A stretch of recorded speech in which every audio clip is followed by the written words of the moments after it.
नमो अरिहंताणं नमो सिद्धाणं नमो आयर्याणं नमो उवज्झायाणं नमो लोये सवसाहोणं तीन भुवन में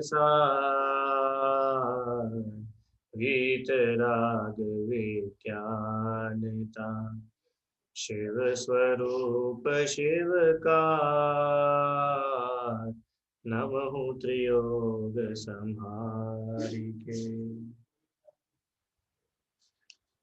यह परम मांगलिक ग्रंथ श्री छह डाला जी है। इसके रचयिता पंडित दौलत राम जी है। छह डाला की हम पहली ढाल पुनः पढ़ रहे हैं, जिसमें संसार के दुखों का स्वरूप बताया है कि किस किस प्रकार से संसार में दुख है। बराबर। अभी हम लोगों ने कल मंगलाचरण और जो पहला छंद है उसका अर्थ समझ चुके थे कि इस तीन लोक में अनंत अनंत जीव है ना। और अनंत जीव जो है, सभी जीव सुखी होना चाहते हैं और दुख से हर कोई घबराता है। इसीलिए आप सब लोग सुखी हो और आपके दुख नष्ट हो, इस बात को ख्याल में रखते हुए दौलत राम जी ने छह डाला की रचना करी है। बराबर। अब अब दुख जो है, वो दुख किस कारण से होता है वो अगले छंद में बताया है। आइए पढ़ते हो बस। ताहि सुनो भवि मन थिर आन, जो चाहो अपनो कल्याण। मोह महामद पियो अनादि, भूल आपको भरमतवादी। क्या बोले? ताही सुनो भवि मन थिर आन। ताही माने इसीलिए, भवि भवि माने भव्य जीव, अपने मन को स्थिर करके, अपने मन को शांत करके सुनो। जो माने यदि तुम अपना कल्याण चाहते हो तो अपने मन को शांत करके इधर उधर भटको नहीं, शांति से हमारी बात सुनो। ठीक है। उन्होंने पहले ही बता दिया कि आप लोग को छह डाला कैसे पढ़ना है, कि शांति से पढ़ना है। दौड़ते भागते घूमते फिरते खाते पीते नहीं, शांति से। ऑनलाइन में तो भैया पता ही नहीं, जिनके वीडियो चालू रहते वो तो ठीक है, जिनके वीडियो बंद है तो पता ही नहीं चलता कौन जाग रहा है, कौन सो रहा है, कौन खा रहा है, किसी का पता नहीं चलता। इसलिए उन्होंने बोला कि भैया शांति से, ताही सुनो भवि मन थिर आन, अपने मन को स्थिर करके शांत करके आप जो है ये पूरी छह डालों को सुनो, समझो। अगर अपना कल्याण चाहते हो तो। और कल्याण करना ही नहीं है तो कोई बात ही नहीं। कल्याण करना है कि नहीं हम सभी को, कि कल्याण तो करना है। हम सभी लोग बहुत दुखी है, सुखी होना चाहते हैं। तो अगर तुम सुखी होना चाहते हो, अपना कल्याण करना चाहते हो, तो अपने मन को स्थिर करके सुनना। क्या सुनना? कि पता है तुम दुखी क्यों हो? कि तुम नशा करते हो। कौन सा नशा करते? हम तो कोई नशा नहीं करते। हम जैन लोग हैं, हम कोई नशा नहीं करते। हमने बचपन में ही नशे का त्याग कर दिया था। बोल रहे नहीं तुम नशा करते हो। कौन सा नशा? मोह का नशा। मोह महामद पियो अनादि। अनादि काल से तुम महामदिरा, मोह का नशा कर रहे हो। अनादि काल से मोह रूपी महामदिरा पीने के कारण भूल आपको भरमतवादी, अपनी आत्मा को भूल करके व्यर्थ में ही तुम इस संसार में भटक रहे हो। ये तुम्हारे दुखों का मुख्य कारण है। हम लोग बोलते हैं ना, हम क्यों दुखी हो रहे हैं, हम क्यों परेशान हैं। मैं तो, कोई कोई लोग ऐसा बोलते हैं कि मैं तो कभी किसी का बुरा नहीं करता, पर मेरे साथ हमेशा बुरा होता है। होता है कि नहीं ऐसा आप लोगों के साथ कभी? हम तो सबका अच्छा करना चाहते हैं और हमारे साथ सब बुरा करते हैं। मैंने तो कोई पाप ही नहीं करे और सारे पाप का फल मेरे को ही मिलता है। तो ऐसा क्यों हो रहा है? आप दुखी क्यों हो? पता, इतनी जोरदार लाइन है। उन्होंने ये नहीं लिखा सर्दी गर्मी तुमको दुखी कर रही है, गरीबी या अमीर पाने से तुम दुखी हो, रुपए पैसे नहीं होने के कारण तुम दुखी हो।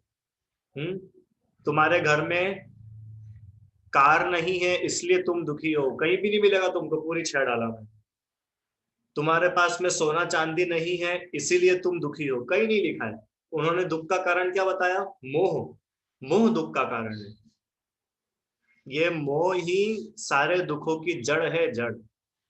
कल हम लोगों ने बात करी थी ना कि भगवान है हमारे। हमारे भगवान के पास क्या क्या रहता है? क्यों दिव्यांश?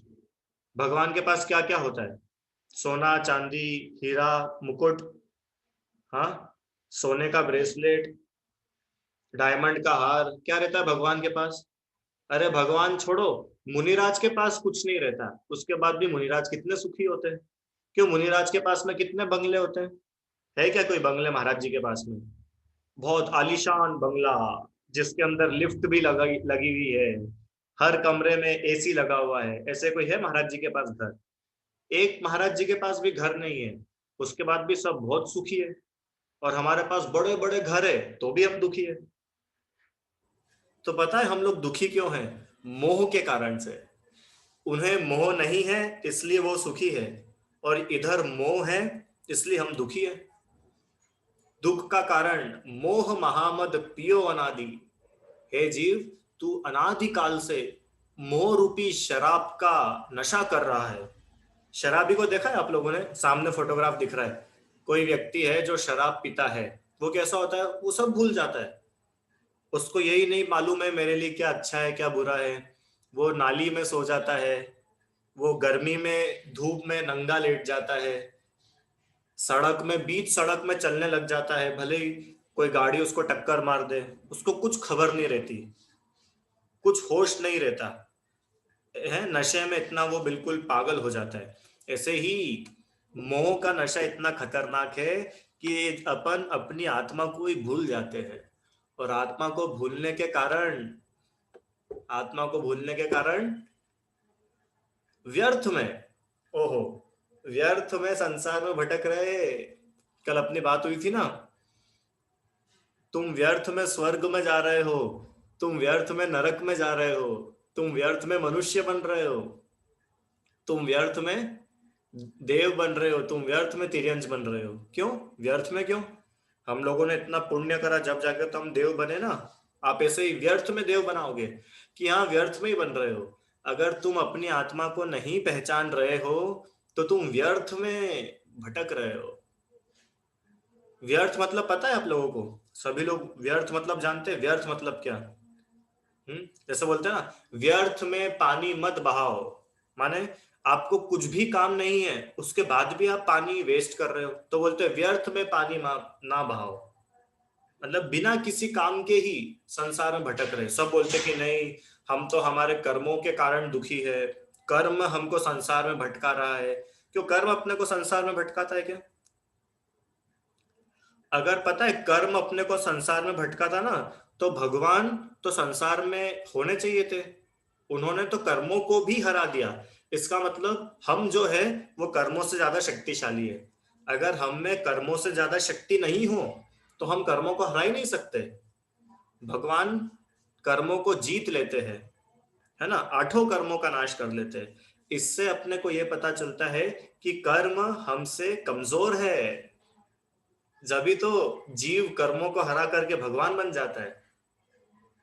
हाँ, अरे कोई भी पिक्चर में हीरो जीतता है कि विलेन जीतता है?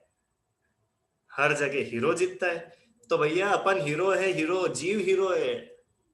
ये जो संसार नाम की पिक्चर है पूरी, इसका हीरो कौन है?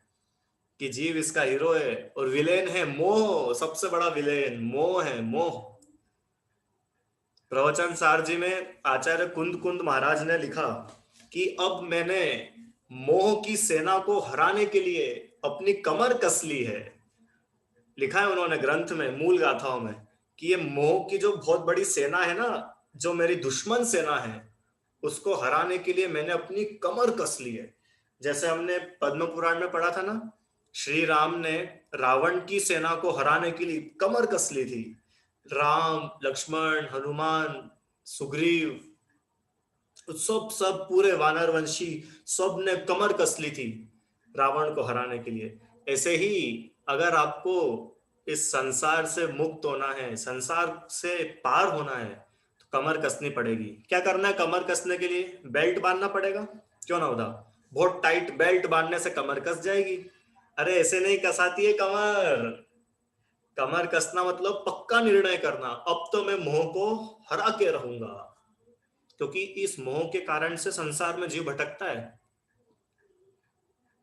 और मोह है तो कर्म है, मोह ना हो तो कर्म ना हो। मोह अगर नहीं है ना तो आपको कर्म भी नहीं होंगे। इसलिए सबसे जो बिल्कुल जड़ है, जड़ उसको पकड़ा है उन्होंने, मोह। मोह महामद पियो अनादि। और इसलिए तुम मोह के कारण से अपनी आत्मा को भूलकर व्यर्थ में संसार में भटक रहे हो और दुखी हो रहे हो। मतलब बताओ, दुखी होने का कोई काम नहीं, व्यर्थ में दुखी हो रहे हो। तो अपने को क्या करना है कि मोह कम करना है। कम क्या करना है, खत्म ही करना है। अब मोह मतलब क्या होता है, तो मोह मतलब दूसरी ढाल में बहुत अच्छे से बताएंगे, पहली ढाल में भी थोड़ा आएगा और बीच बीच में अपन पढ़ते जाएंगे कि मोह होता क्या है। सब लोग बोलते हैं मोह कम करो, कोई बोलता है कि क्या करें, हमारा तो हमारे बच्चों से मोह खत्म ही नहीं होता। सब बोलते हैं ना, बहुत मोह है, ये मोही जीव है। तो ये मोह मतलब होता क्या है, ये अपन समझेंगे अच्छे से। ठीक है। तो इस प्रकार से उन्होंने ग्रंथ का उद्देश्य दिया। अब जो है, ये संसार में जो हम घूम रहे हैं उसकी हमारी जो पिक्चर है, वो पिक्चर अभी चालू हो रही है। बराबर। आइए चौथा नंबर का छंद है, पढ़ते हैं। ये दुख की कथा, ये जो जीव दुखी हो रहा है ना संसार में, तो इसकी पूरी एक कथा लिखी उन्होंने कि ये जीव कहाँ कहाँ पे घुमा, कैसे कैसे इसने दुख भोगे, किस किस कारण से ये दुखी हुआ, वो सब हम यहाँ पे बताएंगे। आइए। तास भ्रमण की है बहु कथा, पै कछु कहूँ कही मुनि यथा। काल अनंत निगोद मंझार, बीत्यो एकेंद्रिय तन धार। ओह। तास भ्रमण की है बहु कथा, पै कछु कहूं कही मुनि था। दौलत राम जी कह रहे हैं कि तास, तास मतलब हमारे, हम लोगों के भ्रमण की, हम जो संसार में भटक रहे हैं ना, हमारी जो भटकने की कथा है, ये तो बहुत बड़ी लाइन है, बहुत बड़ी पिक्चर है। क्यों दिव्यांश, हम लोग कब से संसार में भटक रहे हैं? ये हमारा पहला भाव है क्या, कि नहीं इसके पहले भी हमारा कोई सा भाव था? उसके पहले भी हमारा भाव था, उसके पहले, अरे बहुत सारे भाव। अनादिकाल से हम इस संसार में भटक रहे हैं। कथा तो बहुत बड़ी है, पर अब इतनी बड़ी कथा अब आपको कैसे बताए, इसलिए वो बोल रहे हैं मैं कछु कहूं, मैं कुछ कहूंगा, थोड़ा बहुत ही बता पाऊंगा, पूरा बताने में मैं समर्थ नहीं हूं। क्योंकि पूरा तो सर्वज्ञ भगवान जानते हैं कि तुम कैसे कैसे संसार में भटके हो। मैं तो थोड़ा बहुत ही बताऊंगा, जैसे मुनिराजों ने बताया है। पै कछु कहूं कही मुनि यथा, जैसी मुनिराज ने बताई है, पूर्व आचार्यों ने जैसा बताया है, मैं वैसा आपको कुछ बताऊंगा। मतलब दौलत राम जी की आप लघुता देखो इसमें। उन्होंने ऐसा नहीं कि अपने मन से अपन तो दे दो, जो इच्छा हो जो बोलो, नहीं, जो मुनि राजों ने बताया है वो मैं बताऊंगा। इसको बोलते लघुता। अपने नाम से नहीं बोल रहे वो कुछ भी, क्योंकि उन्होंने भी तो कहीं ना कहीं सीखा है, मुनि राजों से पढ़ा है, सुना है। तो जैसा पूर्व आचार्यों ने कहा है उसके अनुसार मैं कुछ संक्षेप में, बिल्कुल शॉर्ट में आपको ये कहानी बताने वाला हूँ संसार परिभ्रमण की। तैयार हो आप लोग संसार परिभ्रमण की कहानी सुनने के लिए? अरे हाँ तो बोलो, तैयार हो कि नहीं? अच्छा, ये किसकी कहानी है वैसे? दौलत राम जी की कहानी है कि महावीर भगवान की कहानी है? किसकी कहानी है? क्यों, ये जो पूरी पिक्चर चल रही है, ये पिक्चर किसके ऊपर है, किसकी पिक्चर है ये? मेरी? हाँ, जो पढ़ रहा है उसकी। आप पढ़ रहे हो, ये अपनी कहानी चल रही है यहाँ पे। ऐसा नहीं कि हाँ कोई जीव होगा जो कभी निगोद में चला गया होगा, हाँ कोई होगा जीव जो कभी नरक में गया, अरे अपनी बात है पूरी। आपको पढ़ के लगेगा कि हे भगवान अपन कहाँ कहाँ भटक करके आ रहे हैं, ये अपना पूरा हिस्ट्री पता चलेगी यहाँ पे। अभी खुलेंगे अब पुराने पुराने कागज, ये कहाँ कहाँ भटक करके आए हैं, पूरी हिस्ट्री खुलने वाली है अपन लोगों की। पता है तुम कहाँ से? एक सेकंड। पता है कहाँ से आए अपन? काल अनंत निगोद मंझार। अनंत काल तो ये जीव कहाँ पे रहा? निगोद में, निगोद मंझार। बीत्यो एक इंद्रिय तंधार, एक इंद्रिय का शरीर धारण करके ये जीव ने अनंत काल निगोद में बिताए है। अब इसमें इस लाइन को समझने के लिए आपको है ना दो चीजें समझनी बहुत जरूरी है। एक तो अनंत और एक निगोद। ये दो चीज अगर समझ में आ जाए ना तो ये छंद अपने को समझ में आएगा। अनंत क्या होता है और निगोद क्या होता है। कि क्या बात कर रहे हो सर, इतना सा हमको नहीं पता है क्या? अनंत मतलब अनंत, कितना होता है अनंत? कि अनंत मतलब बहुत सारा। कि कितना सारा? कि वो बस बहुत सारा होता है। अरे बहुत सारा बताओ तो कितना बहुत सारा? क्या होता है निगोद? क्या होता है अनंत? हम्म। निगोद क्या है? कि जहां एक शरीर में, ध्यान से पढ़ना, एक शरीर में कितने सारे जीव रहते हैं? अनंत जीव। माने शरीर एक, जैसे आप लोगों का शरीर है, ये अपना पूरा एक शरीर है ना, इसके अंदर अपन कितने जीव हैं? क्यों? हम कितने जीवों को ये शरीर शेयर करना पड़ता है? जैसे एक उदाहरण अपन लेते हैं, आप लोगों का घर है, तो उस एक घर में आप लोग कितने लोग रहते हो? कि कहीं पे 5 लोग रहते हैं, कहीं पे 7 लोग रहते हैं, है ना? तो आप 7 लोग मिलके उस एक घर को क्या करते हो? शेयर करते हैं। बराबर है। उस एक घर में 7 लोग हैं तो सातों अलग अलग है। ऐसे ही आपका ये शरीर है, तो इस शरीर को कितने जीव शेयर करते हैं? क्यों अपूर्व? अपने इस शरीर को कितने लोग शेयर करते हैं?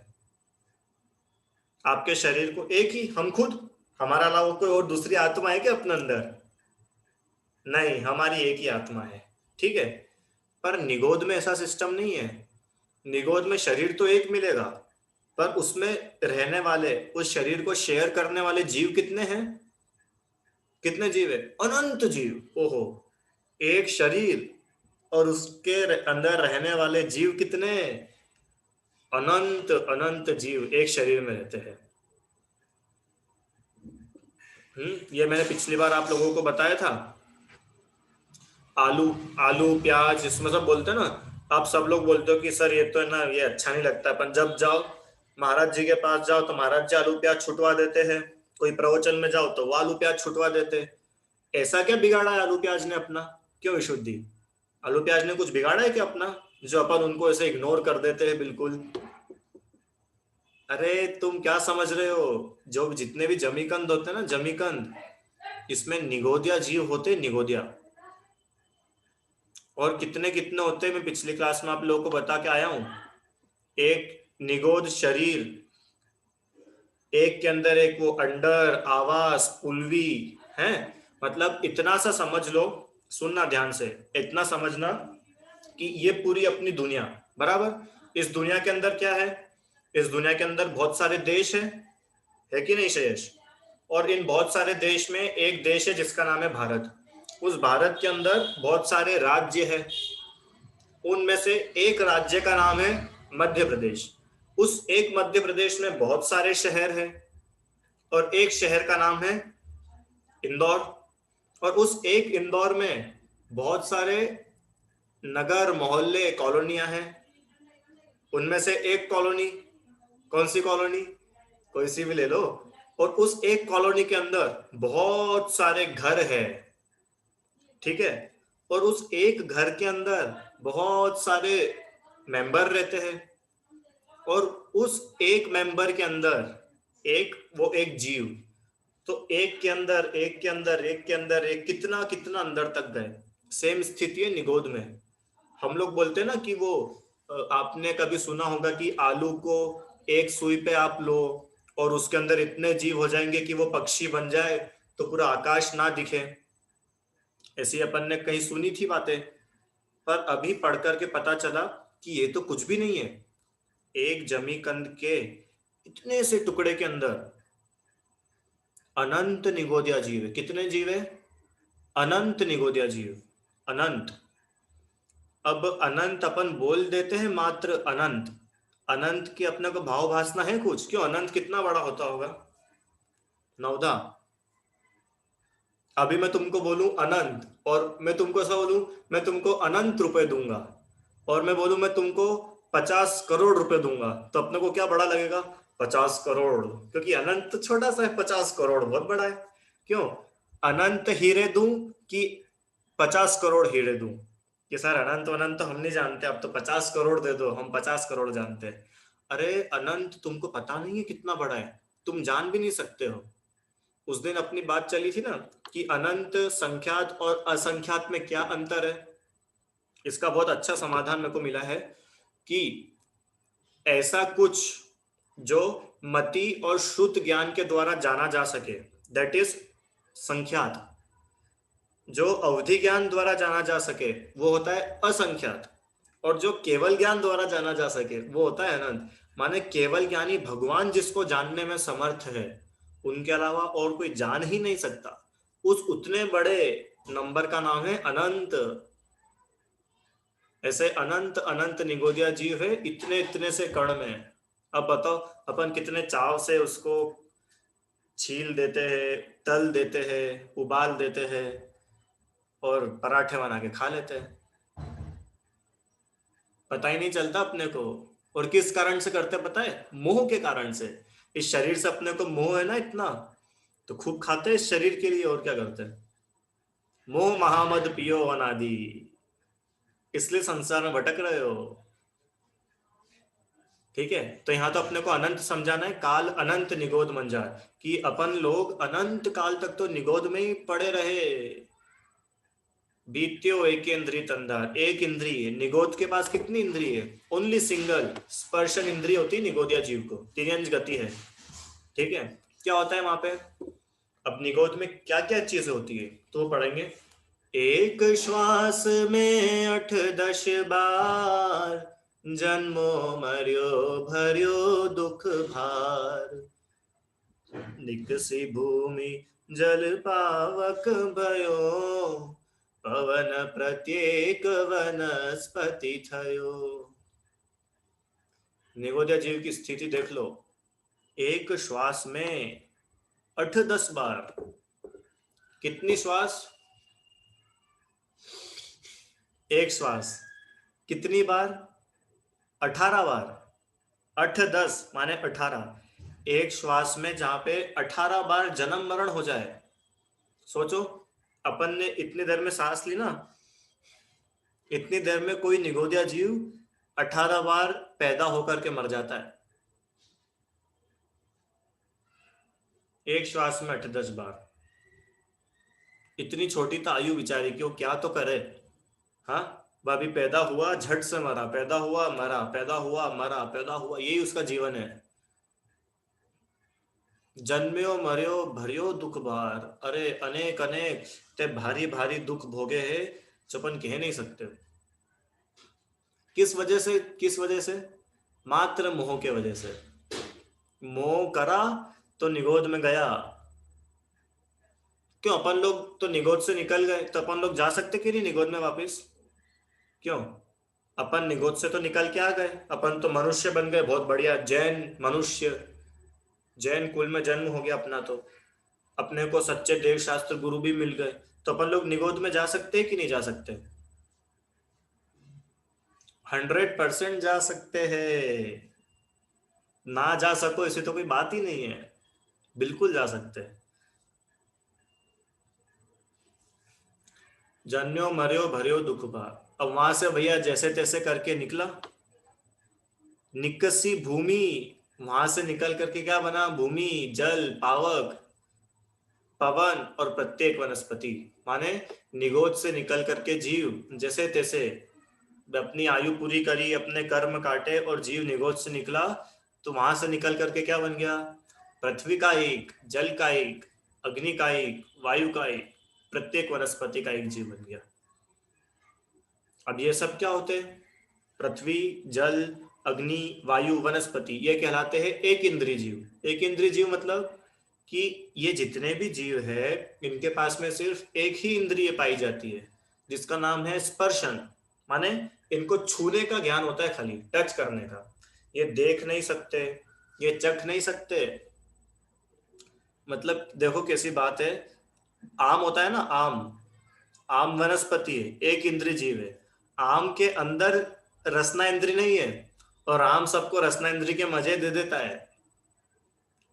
आम के अंदर रसना इंद्रिय नहीं है, वो तो एक इंद्रिय जीव है, पर उसको खा करके सब उसके स्वाद का मजा लेते हैं।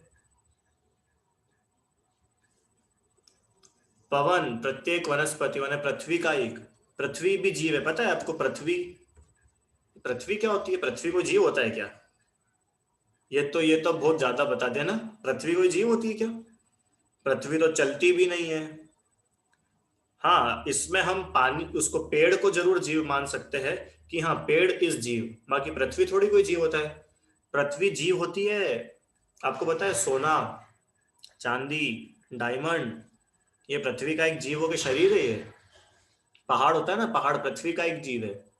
पत्थर, चट्टान, ये सब पृथ्वी का एक जीव कहलाते हैं। इनके अंदर जीव होते हैं, जीव, पृथ्वी का एक जीव। ये अपनी टाइल्स वगैरह होती है ना, पृथ्वी का एक जीव इनमें होते हैं। जल कायिक, जल कायिक मतलब जल ही जिनका शरीर है। जल के अंदर जीव होते हैं जिनको अपन वो छान लेते हैं, वो निकल जाते हैं, पर जल अपने आप में जीव है, जल कायिक।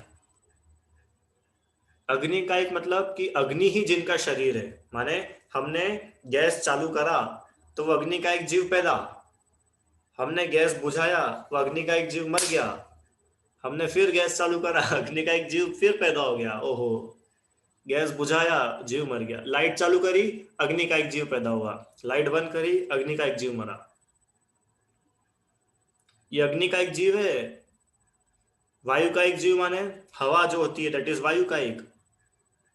वनस्पति, वनस्पति मतलब पेड़ पौधे वगैरह जो होते हैं, दैट दे और आर कॉल्ड वनस्पति का एक। भाई वनस्पति भी दो प्रकार की होती है। यहां तक सबको समझ में आया? तो फिर अपन वनस्पति पढ़े आगे, बस आज इतना से ही पढ़ेंगे और ज्यादा नहीं। इतना तो सब सरल सरल तो सबको समझ में आया। अब ये जो वनस्पति है ये दो प्रकार की होती है, एक कहलाती है प्रत्येक वनस्पति और एक कहलाती है साधारण वनस्पति। वहां पे था ना, पवन प्रत्येक वनस्पति भयो, माने प्रत्येक वनस्पति। प्रत्येक वनस्पति मतलब एक शरीर और एक स्वामी। इसका मतलब कि शरीर एक है और उसके अंदर रहने वाला जो जीव है, जो आत्मा है, वो भी एक ही रहेगा। प्रत्येक, प्रत्येक मतलब सबका अपना अपना, इंडिविजुअल। मतलब जो शरीर है उसकी अपनी एक आत्मा ही होगी, उसमें बहुत सारी आत्माएं नहीं होगी। बहुत सारी आत्माओं को मिल करके एक शरीर को शेयर करना पड़े, ऐसा नहीं होगा। प्रत्येक, सबका अपना अपना है। और साधारण वनस्पति मतलब कि बिल्कुल साधारण, जनरल, जो आ जाए सब आ जाओ, भंडारा भंडारा, जो आ जाए सब आ जाओ। शरीर तो एक ही रहेगा, उसमें जीव ढेर सारे हो जाएंगे, वो साधारण। जैसे ट्रेन होती है ना, ट्रेन, ट्रेन में एक तो होता है रिजर्वेशन और एक होता है जनरल। ये रिजर्वेशन क्या होता है? रिजर्वेशन मतलब कि भैया ये सीट है, इस सीट की मैंने बुकिंग करी है, तो इस सीट पे सिर्फ मैं ही बैठूंगा, मेरे अलावा और कोई यहाँ पे नहीं आएगा, वो हो गया रिजर्वेशन, वो रिजर्व्ड है। और जनरल मतलब कि जनरल मतलब आप खाली एक टिकट लेके चढ़े हो और उस एक डब्बे में जिसकी कैपेसिटी है 70 लोगों की, उसमें 700 लोग भी आ जाए तो कोई बड़ी बात नहीं है, क्योंकि जनरल है, वो सबके लिए खुला है, हर कोई उसमें आ सकता है। तो ऐसे ही साधारण और वनस्पति और प्रत्येक वनस्पति। साधारण वनस्पति मतलब कि ऐसी वनस्पति जिनके एक ही स्वामी है, माने ऐसे कोई वनस्पति का एक शरीर जिसमें एक ही जीव रहता है, जैसे लौकी, आम, टमाटर, सब्जियां जितनी होती है ना, तुरई, गिलकी, ये प्रत्येक वनस्पति। और साधारण वनस्पति मतलब जितने भी जमीकंद होते हैं, आलू, प्याज, गाजर, मूली, अदरक, शकरकंद, और वो जो जो भी जमीकंद होते हैं, ये सब साधारण वनस्पति। साधारण वनस्पति मतलब कि भले ही वो आलू एक दिख रहा है पर उसमें रहने वाले जीव ढेर सारे हैं। इस प्रकार से वनस्पति के दो भेद बनते हैं, एक शरीर और उसके अनंत स्वामी, उसमें रहने वाले जीव अनंत। है ना। इस प्रकार से हमने यहाँ पे वनस्पति के भेद तक पढ़ा। अब ये एक इंद्री तक की अपनी कहानी हुई है।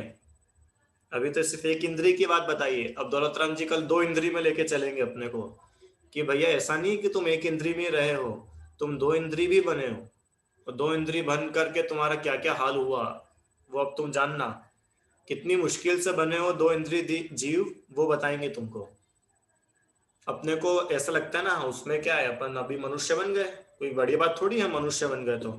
अरे वो बोल रहे मनुष्य की तो छोड़ो, जैन की तो छोड़ो, तुम एक इंद्री से दो इंद्री बने थे ना, वो अपने आप में बहुत दुर्लभ था। ऐसे ही नहीं बन गए तुम। अपने को दो इंद्री पने की भी अगर इम्पोर्टेंस समझ में आए ना, तो अपने को पंचेंद्री पने मनुष्य पने की इम्पोर्टेंस समझ में आएगी जैन कुल की। अभी तो दो इंद्री अपने को कुछ नहीं लग रही, तो इसकी क्या इम्पोर्टेंस लगेगी। इतनी गजब बात बोली उनने कि चिंतामणि रत्न मिल गया हो मान लो, ऐसी है दो इंद्री पर्याय, त्रस की पर्याय। तो वो क्या है उसकी विशेष चर्चा अपन कल की क्लास में करेंगे। अभी कुछ प्रश्न हो इससे रिलेटेड तो आप लोग पूछ सकते हैं, अपने पास है 5 मिनट है अभी। किसी को कुछ प्रश्न? बोलिए मोक्ष। अच्छा, जो नए आए हैं उनके लिए सरल है, कुछ कठिन तो नहीं हो रहा है? कठिन लग रहा हो तो आप लोग बोल सकते हैं, तो अपन और आराम से इसको पढ़ेंगे। बोलिए। सर, जो भगवान होते हैं उनके अंदर भी अनंत होते हैं क्या उनके अंदर ही एक होता है? क्या होते हैं भगवान के अंदर? मुझे ना क्वेश्चन याद नहीं आ रहा। अरे चलो याद करके बाद में पूछना, ठीक है। बोलिए हिताक्षी। सर, मेरा ये क्वेश्चन था कि जो निगोदिया जी हैं वो भी क्या नरक के कॉलम में आते निगोदिया हैं? जीव सब जगह है। निगोदिया जीव इतने स्पेशल है कि वो नरक की जो जगह है वहां पर भी रहते हैं। वो अपने आसपास ये जो कमरा है ना, इस कमरे में ठसाठस निगोदिया जीव भरे हुए हैं। आपके आसपास भी ढेर सारे निगोदिया जीव है। और यही नहीं, स्वर्ग में निगोदिया जीव। इतना ही नहीं, सिद्ध शिला में सिद्ध भगवान के आसपास भी निगोदिया जीव है। निगोदिया जीव इस तीन लोक में ठसाठस भरे हुए हैं, बिल्कुल भरे पड़े हैं, ढेर सारे जीव है। ठीक है, हर जगह मिलेंगे ये। बोले आराध्या।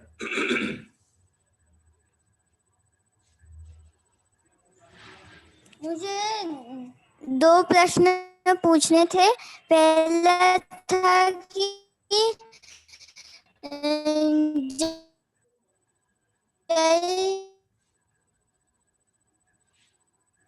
आपकी आवाज कट रही है, आप लिख करके भेज दीजिए। संस्कृति। सर, भैया मुझे आपकी आवाज नहीं आ रही। एक मिनट सर, हाँ। सर ये जो लौकी है हम मतलब उसमें भी एक इंद्रिय जीव है जैसे आम लौकी, तो उसे हम खा सकते हैं? अच्छा, वो नहीं खाओगे तो फिर क्या खाओगी?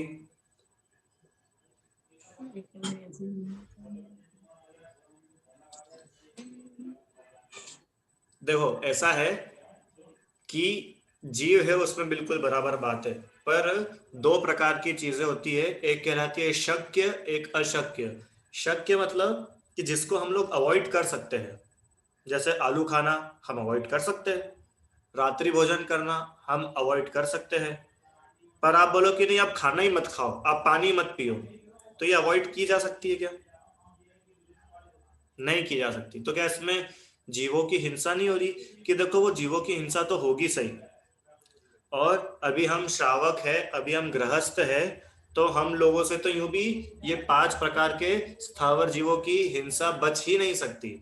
जब ये गृहस्थ महाव्रत धारण नहीं करता है, गृहस्थ के अणुव्रत होते हैं, माने 2 इंद्रिय से 5 इंद्रिय तक के जीवों को तो आप बचा सकते हो, पर एक इंद्रिय जीवों की रक्षा तो होगी। अब गृहस्थ है, घर में पानी छानेगा तो भी जीव की हिंसा होगी। ऐसा तो आप बोलोगे कि सर वायु कायिक है, तो वायु कायिक तो हम सांस ले रहे तो भी जीव मर रहे, तो अब सांस लेना बंद करना पड़ेगा अपने को। तो सांस लेना बंद करेंगे तो अपन ही मर जाएंगे। क्या करें फिर? कि देखो 2 प्रकार के जीव होते हैं, ध्यान से सुनना बहुत जल्दी बताऊंगा। एक होते सूक्ष्म, एक होते हैं बादर। क्या बोला मैंने? सूक्ष्म और बादर। सूक्ष्म मतलब वो इतने छोटे जीव है कि वो आपके शरीर में से आर पार हो जाते हैं, इस दीवार में से आर पार हो जाए, इतने छोटे छोटे जीव होते हैं, बहुत छोटे। तो उनकी हिंसा अपने से होती ही नहीं है, वो मरते ही नहीं है, वो तो अपनी आयु पूरी होने पे ही मरते हैं। और जो बादर जीव होते हैं वो किसी के टकराने से, किसी के घात होने से मरते हैं। समझ में आया? तो ये हो जो 5 स्थावर जीव है इसमें मैक्सिमम तो सूक्ष्म ही होते हैं, बादर भी होते हैं पर सूक्ष्म अधिकांश होते हैं, इसलिए उनकी हिंसा कम ही होती है। पर अब होती है तो उसको अवॉइड तो कर नहीं सकते, इसलिए तो बोला है कि भैया खाना पीना ही ना पड़े। इससे अच्छी बात और क्या हो सकती है ना? चलिए अंतिम। सर, जो निगोदिया जीव रहते हैं और जो ये जो 5 स्थावर जीव रहते हैं, जो पृथ्वी का एक, जल का एक और ये, तो ये दोनों अलग अलग होते हैं कि एक ही होते हैं? नहीं, ये निगोद पृथ्वी जल अग्नि वायु वनस्पति, ये 5 स्थावर है। उनमें से जो वनस्पति है, वनस्पति का एक टाइप है निगोद। अपन ने पढ़ा ना प्रत्येक और साधारण, तो जो साधारण वनस्पति है वो कहलाते हैं निगोदिया जीव। ठीक है। बोलो, 6 डाला भाई। ध्रुव, तुम्हारा जो प्रश्न है उसका उत्तर मैं देख करके दूंगा, ठीक है, जो तुमने मेरे को भेजा था। हाँ बोलिए आराध्या।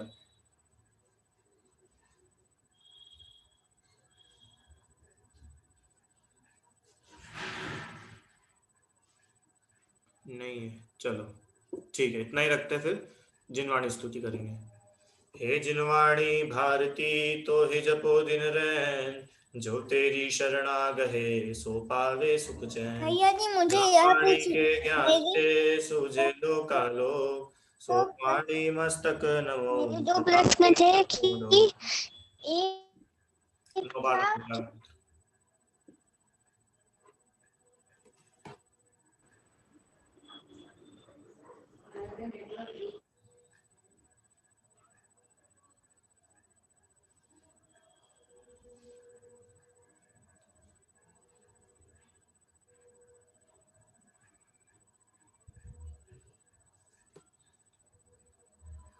जय बोलो द्वादशांग में जिनवाणी माता की जय, महान जैन धर्म की जय। चलिए, जय जिनेन्द्र सभी।